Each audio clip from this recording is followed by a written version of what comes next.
Subscribe कीजिए हमारे YouTube channel नाते रजा को और बेल आइकन को प्रेस कीजिए जिससे आपको हर रोज न्यू वीडियो की नोटिफिकेशन सब्सक्राइब। इस वक्त ये बात कही जाती है कि क्या मुसीबतों से और बलाओं से बचाने के लिए अल्लाह हमें काफ़ी नहीं है? तो ये क्या ज़रूरत है गौस की, क्या ज़रूरत है अब्दाल की, क्या ज़रूरत है औलिया की, क्या ज़रूरत है अम्बिया की? ये या गौस या ख्वाजा या फरीद हक फरीद या साबिर हक साबिर या वारिस हक वारिस के ये जो नारे लग रहे हैं, तो ये आप लोगों को कहीं और ले जा रहे हैं। लेकिन अपनी आदत हमेशा से ये रही है कि हम कोई बात मुल्ला से पूछने की बजाय पहले अल्लाह से पूछें कि क्या वाकई ये बात सही है कि ये लोग नाकाबिल कबूल हैं, ये नाकाबिल, ये रद्द करने के काबिल हैं? क्या कोई बचा नहीं सकता, कोई मुसीबत दूर नहीं कर सकता? तो अल्लाह तबारक व तआला इरशाद फरमाता है, देखो कुरान कहता है, कुरान मुकद्दस की आयत करीमा है, हर बात पहले अल्लाह से पूछें, उसके बाद फिर किसी की बात पर एतबार करें। बल्कि हर इंसान की बात उसी वक्त काबिल कबूल है जब उसकी बात अल्लाह की बातों की फरामीन की रोशनी में हो। अगर इंसान मनगढ़ंत बातें कहें तो कहने वाला कितना ही इंसान मोतबर हो, फिर वो मोतबर नहीं रह जाता। जिसकी बात कुरान और सुन्नत से टकराए फिर वो मोतबर नहीं रह जाता। अगर यही बात है कि अल्लाह अकबर, औलिया को रद्द कर दिया जाए और ये कोई काम नहीं आ सकते, बल्कि यहां तक कहा जाता है कि वो तो अपनी नाक से मक्खी भी नहीं उड़ा सकते, वो तुम्हारी मदद क्या करेंगे? वो तो माज़अल्लाह पड़ी हुई मूर्तियों की तरह है, कहीं पर खड़ी है कहीं पर पड़ी है। क्या यही इस्लामी तसव्वुर है? क्या यही इस्लामी नजरिया है? तो कुरान से पूछें। कुरान कहता है अल अखिल्लाउ यौमइज़िन बादुहुम लिबादिन अदू। कुरान मुकद्दस की आयत कहती है कि क़यामत के दिन, क़यामत का दिन वो मुसीबत का दिन होगा। जितनी मुसीबतें हैं, क़यामत से बड़ी कोई मुसीबत नहीं है। सारी मुसीबतें क़यामत की मुसीबतों के सामने हैच है। अगर क़यामत की मुसीबतों का जिक्र हो तो अंदाजा करें, कुरान जिसके बारे में कहे कि क़यामत की मुसीबतों वाली आवाज को सुनकर हमल वाली ऊंटनियां अपने हमल को ज़ाय कर दे, सितारे आपस में टकरा जाए, जमीन फट जाए, आसमान फट जाए। जिब्रील अमीन के बारे में कुरान कहता है यौम यक़ूमुर रूह वल मलाइका सफ़्फ़न ला यतकल्लमून इल्ला मन अज़िन, कि जिब्रील और सारे फरिश्ते क़यामत के दिन अल्लाह की हैबत की वजह से थर थर कांपे, किसी में कलाम की जुर्रत नहीं। कोई माँ किसी बेटे के काम ना आए, कोई बाप अपने बेटे के काम ना आए, रिश्ते खून के टूट जाएं। कुरान कहता है उस वक्त का हाल ये है कि सारे गहरे दोस्त, अखिल्ला खलील की जमा है, और खलील कहते हैं गहरे दोस्त को, दोस्ती की इंतहा को खलील कहते हैं। खलील यानी सबसे गहरा दोस्त। खलील का मतलब क्या?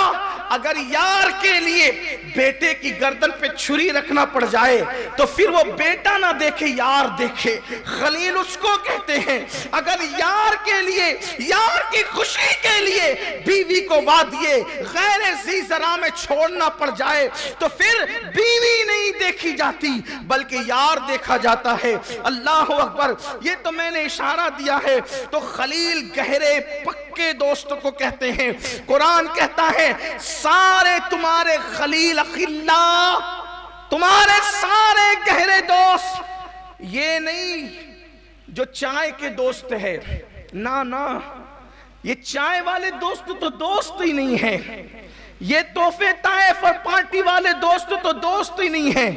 कुरान कहता है वो दोस्त जो तुम्हारे लिए दुनिया में जान दे सकते हैं, जान दे सकते हैं, जाने कुर्बान कर सकते हैं, अपनी बीवियों को तुम्हारे लिए छोड़ने का हौसला रखते हैं। अखिल्ला खलील है वो तुम्हारे खलील, खलील है। अल्लाह फरमाते हैं वो खलील पक्के दोस्त क़यामत के दिन तुम्हारे दुश्मन बन जाएंगे। जो दुनिया में तुम्हारे लिए कुर्बानियां देते थे वो तुम्हारे दुश्मन बन जाएंगे। تو پھر اللہ کام کون آئے گا؟ اللہ کون کام آئے گا؟ اللہ کو کیا فرمانا تھا؟ میں، یہی تو ہے نا، اللہ کو کیا فرمانا؟ اللہ کے سوا کوئی کام نہیں آئے گا، اللہ کے سوا کوئی نہیں بخشے گا، اللہ کے سوا کسی کی امداد نہیں ہوگی، نہیں۔ لیکن اللہ نے بیان کیا الَّذِي يَوْمَئِذٍ بَعْضُهُمْ لِبَعْضٍ عَدُوٌّ، کوئی تمہارا خلیل دوست تمہارے کام نہیں آئے گا، بلکہ وہ دشمن ہو جائے گا، عدو تمہارا دشمن ہو جائے گا۔ دشمن کیسے ہوگا؟ وہ کہے گا مجھے جنت میں ڈال دے، میرے بدلے اس کو جہنم میں ڈال۔ بڑی قربانی حدیث کے لیے، لیکن آج نہیں، آج تو میں نفسی نفسی۔ قرآن کہتے جہاں گہرے دوست و دشمن ہوں گے، کون کام آئے گا؟ اِلَّا الْمُتَّقِينَ، وہاں پر متقی لوگ تمہاری مدد کرنے کے لیے آئیں گے۔ اللہ سے پوچھو اللہ یہ متقی لوگوں کا پہچان، ان کا تعارف اور ذرا واضح کرا دے کہ یہ متقی کون ہے۔ تو قرآن کہتا ہے ان اولیاءہ الا المتقون، متقی اور کون ہو سکتا ہے؟ وہ میرے ولی ہی ہیں جو متقی لوگ۔ وہ جو ولی قیامت کی مصیبت سے بچا سکتا ہے، کیا وہ ولی دنیا کی مصیبت سے نہیں بچا سکتا؟ اور یہ تو ولیوں کا معاملہ ہے، یہ تو ولیوں کا معاملہ ہے۔ ہر ولی قیامت کی مصیبت سے بچائے گا۔ جو ولیوں کا ولی سید الاولیاء ہو، جس کا قدم ہر ولی کی گردن پر ہو، اس ولی کی شان کا عالم کیا ہو۔ اور پھر بات یہ ہے متقی کام آئیں گے، متقی۔ میرا غوث متقی نہیں، متقی نہیں بلکہ امام الاتقیاء ہے۔ اور میرے اہل سنت کے امام نے پھر بیان کیا غوث اعظم امام۔ ارے جب متقیوں کی عوام قیامت میں کام آئے گی، جو متقیوں کا امام ہوگا اس کی شان کا عالم کیا؟ کہتے ہیں غوث اعظم امام متقا والنقا، غوث اعظم امام متقا والنقا، جلوے شان قدرت پہ لاکھوں سلام۔ یہ قیامت میں کام آنے وہ لوگ ہیں، دنیا میں کیوں کام نہ آئے؟